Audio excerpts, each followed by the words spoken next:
Gledate Gorenjska poročila na GIF TV. Danes sem z velikim zadovoljstvom se srečal z vodstvom in si ogledal ne samo proizvodnjo v Heli, ampak predvsem poslušal njihove zelo ambiciozne načrte.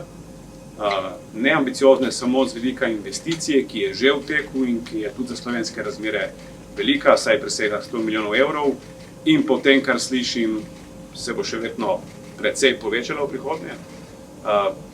Najbolj zanimiv mi je bil del o globalnih ambicijah z novim produktom, ki ga praktično na trgu še ni.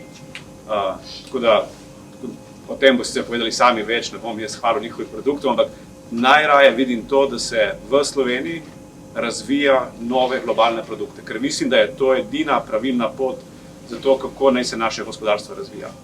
Ne more naše gospodarstvo temeljiti na ceni delovni sili sestavljanja, ker tukaj ne bomo nikoli konkurirali azijskim, afriškim državam, medtem ko na znanju in pameti pa lahko. In Hela je en tak zelo lep primer tudi tega, kako so med največjo krizo se lotili najbolj ambicioznih načrtov.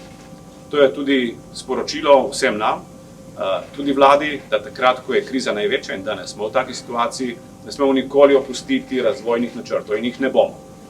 Ker ravno primer Hele kaže, da je ta pristop v tem spreminjajočem se svetu in polnem izzivu edini pristop, ki pelje do blaginje in do razvoja. Tako da sem hvaležen tudi vodstvu za predstavljeno.